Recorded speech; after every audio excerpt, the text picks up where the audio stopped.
fracture du 5e métatarsien. En février 2018, Neymar, la pépite brésilienne et du Paris Saint-Germain, a joué contre Marseille et s'est tordu la cheville. Les médecins du Paris Saint-Germain et du Brésil ont parlé. Le diagnostic était celui d'une entorse et d'une fracture du 5e métatarsien. Aujourd'hui, on va donc parler de la blessure de Neymar. Et vous l'avez lu d'ailleurs dans le titre « Une blessure à vie ».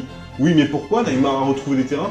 C'est vrai, Neymar a retrouvé les terrains, mais il faut savoir qu'on ne se tire pas comme ça d'une fracture du 5e métatarsien et qu'il existe une complication qui est assez désastreuse. Avant de commencer, comme toujours, je pense qu'il faut faire des rappels anatomiques. Le pied, je ne vous apprends rien, c'est la partie distale du membre inférieur.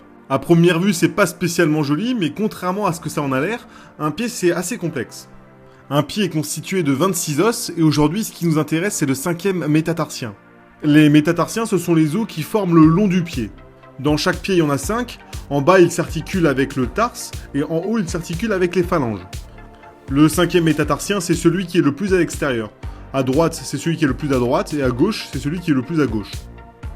Les fractures du 5e métatarsien, elles sont relativement fréquentes chez les sportifs, notamment chez les footballeurs. Le 5e métatarsien, c'est pas un os qui est spécialement plus fragile qu'un autre, mais il est sujet à plus de fractures, car les contraintes biomécaniques à cet endroit sont relativement importantes. Comme on le disait tout à l'heure, le 5e métatarsien, c'est l'os le plus externe du pied. Lors d'une réception, c'est le premier qui va être touché. Et parfois, ça se passe mal de demander à un petit os de 5 cm de supporter à lui tout seul le poids de 80 kg. Et puis, il y a des zones de traction qui sont très importantes, notamment à cause de deux muscles, le muscle court fibulaire et le muscle long fibulaire, qui sont des muscles de la loge externe de la jambe. Tous les deux, ils viennent s'insérer avec un tendon sur la base du 5e métatarsien. Et du coup, quand la cheville se tord, lorsqu'il existe des tractions intenses, les tendons sont menés à tirer sur la base du 5e métatarsien, ça provoque donc des fractures ou des arrachements. Ce qu'il faut savoir sur les fractures du 5e métatarsien, c'est qu'il existe 3 types de fractures différentes. On a tout d'abord les fractures par avulsion qui correspondent à un arrachement de la base du 5e métatarsien.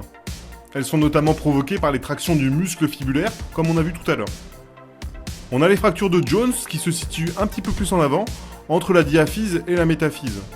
Et puis encore une fois en avant, au niveau du milieu de l'os du 5e métatarsien, on rencontre les fractures de fatigue ou les fractures de stress.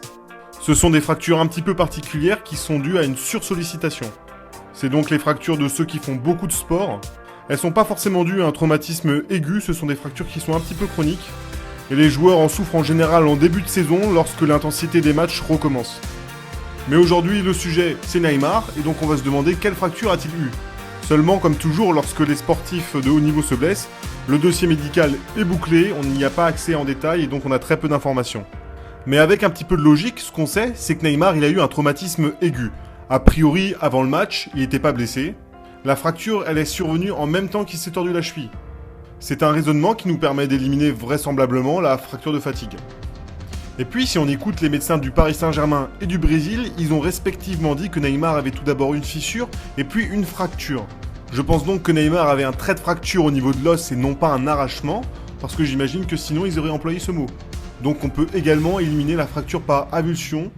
Par élimination, logiquement, Neymar souffre d'une fracture de Jones. Le traitement des fractures de Jones, encore il y a un temps, il faisait débat.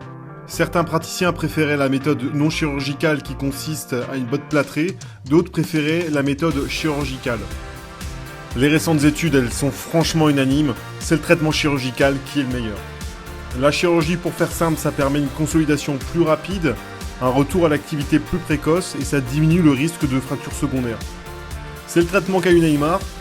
C'est une chirurgie qui consiste à mettre une broche à l'intérieur de l'os du 5e métatarsien pour reformer l'intégrité de ce dernier.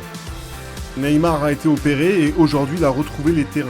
Seulement à plusieurs reprises, il tombe, il se touche le pied et c'est tout le Brésil qui tremble. Et en effet, il y a des raisons de s'inquiéter parce que la première complication de la fracture du 5e métatarsien, c'est la pseudarthrose. Le mot pseudarthrose en médecine, ça signifie fausse articulation. En somme, on l'utilise lorsqu'un os ne s'est pas consolidé normalement après 6 mois de la lésion initiale. Et vous verrez d'ailleurs que si vous allez sur Wikipédia et que vous tapez le mot pseudarthrose, l'illustration que vous allez trouver, c'est une pseudarthrose de la base du 5e métatarsien. Ce n'est pas un hasard, les pseudarthroses sont très fréquentes dans les fractures du 5e métatarsien. L'explication, c'est parce que c'est une zone qui est très mal vascularisée, c'est comme ça, et donc la consolidation s'y fait très mal. Même si vous avez eu un traitement optimal, un traitement chirurgical, même si vous êtes Neymar, vous êtes à risque d'avoir ce défaut de consolidation à vie. Il faut se donner du temps pour voir comment la blessure évolue, mais bien sûr on ne lui souhaite pas ce genre de maladie.